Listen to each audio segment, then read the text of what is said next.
You, John Fitzgerald Kennedy, do solemnly swear I, John Fitzgerald Kennedy, do solemnly swear that you will faithfully execute the office of President of the United States that I will faithfully execute the office of President of the United States and will, to the best of your ability, and will, to the best of my ability, preserve, protect, and defend the Constitution of the United States. preserve, protect, and defend the Constitution of the United States. So help you God. So help me God.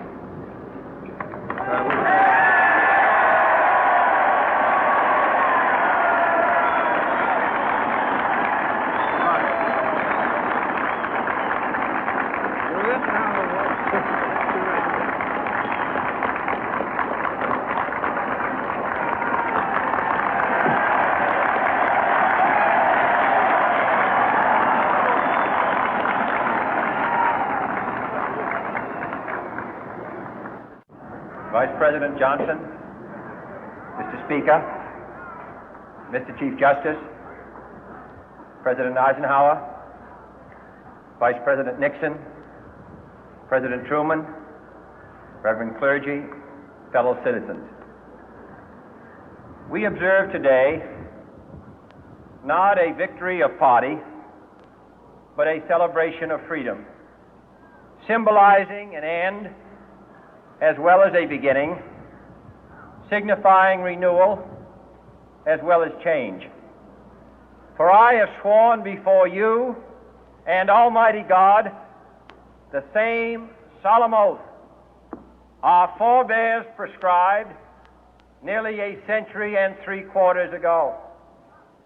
The world is very different now, for man holds in his mortal hands the power to abolish all forms of human poverty and all forms of human life. And yet the same revolutionary beliefs for which our forebears fought are still at issue around the globe. The belief that the rights of man come not from the generosity of the state, but from the hand of God.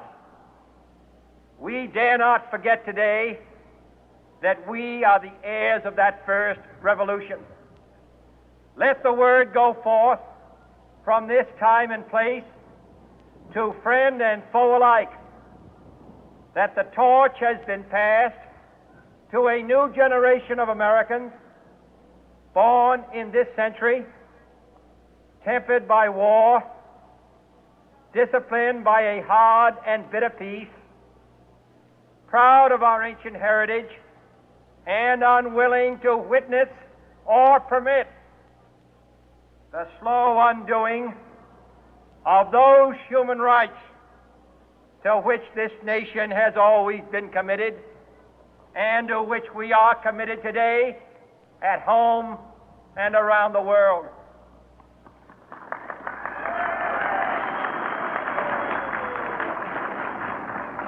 Let every nation know, whether it wishes us well or ill, that we shall pay any price, bear any burden, meet any hardship, support any friend, oppose any foe to assure the survival and the success of liberty.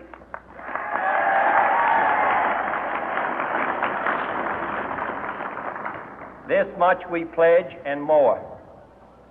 To those old allies whose cultural and spiritual origins we share, we pledge the loyalty of faithful friends. United, there is little we cannot do in a host of cooperative ventures. Divided, there is little we can do, for we dare not meet a powerful challenge at odds and split asunder. To those new states whom we welcome to the ranks of the free, we pledge our word that one form of colonial control shall not have passed away, merely to be replaced by a far more iron tyranny. We shall not always expect to find them supporting our view, but we shall always hope to find them strongly supporting their own freedom, and to remember that in the past, those who foolishly sought power by riding the back of the tiger ended up inside.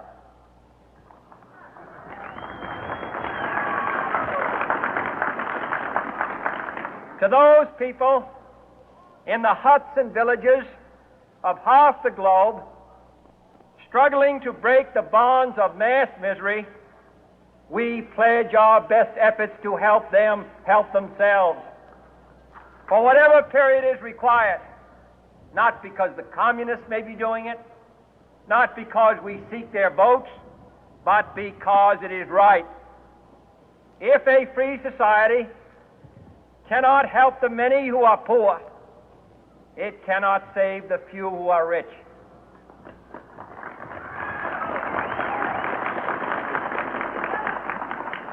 To our sister republics south of our border, we offer a special pledge to convert our good words into good deeds, in a new alliance for progress, to assist free men and free governments in casting off the chains of poverty.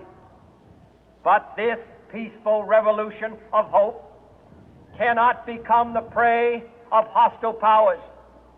Let all our neighbors know that we shall join with them to oppose aggression or subversion anywhere in the Americas. And let every other power know that this hemisphere intends to remain the master of its own house.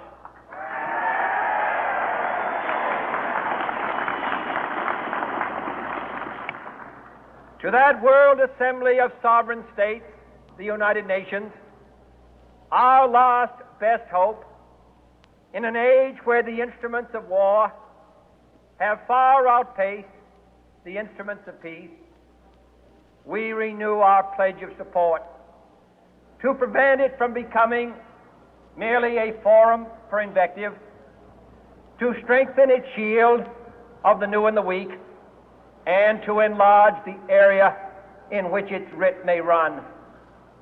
Finally, to those nations who would make themselves our adversary, we offer not a pledge, but a request that both sides begin anew the quest for peace.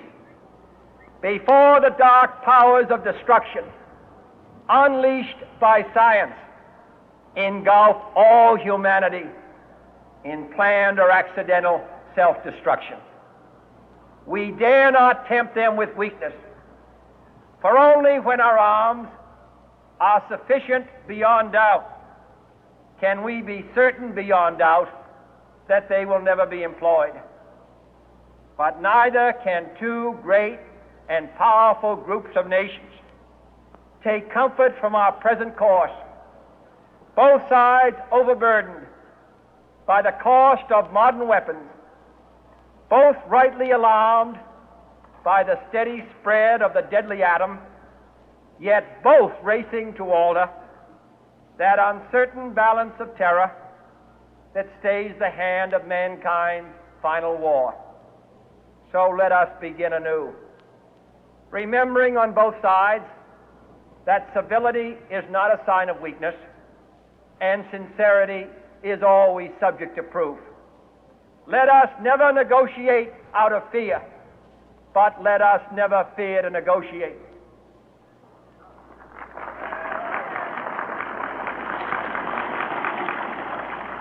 Let both sides explore what problems unite us, instead of belaboring those problems which divide us. Let both sides, for the first time, formulate serious and precise proposals for the inspection and control of arms, and bring the absolute power to destroy other nations under the absolute control of all nations.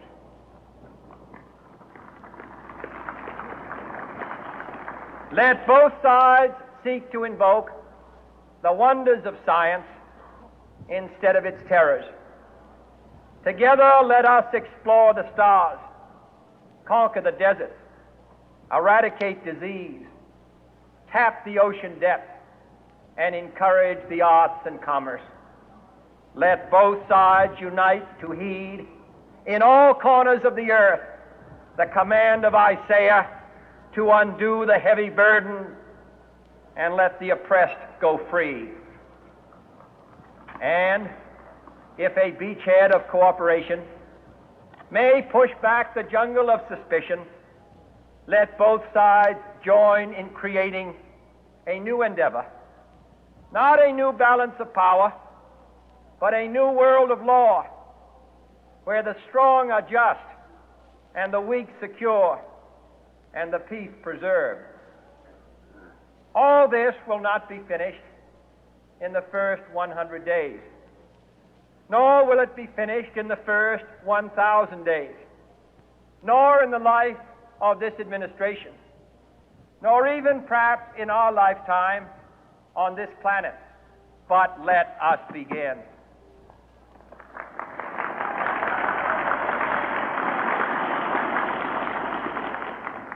In your hands, my fellow citizens, more than mine, will rest the final success or failure of our course.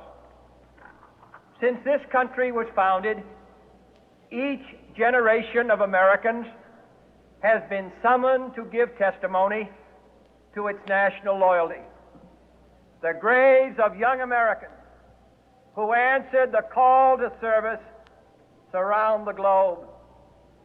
Now the trumpet summons us again, not as a call to bear arms, though arms we need, not as a call to battle, though in battle we are, but a call to bear the burden of a long twilight struggle, year in and year out, rejoicing in hope, patient in tribulation, a struggle against the common enemies of man, tyranny, poverty, disease, and war itself.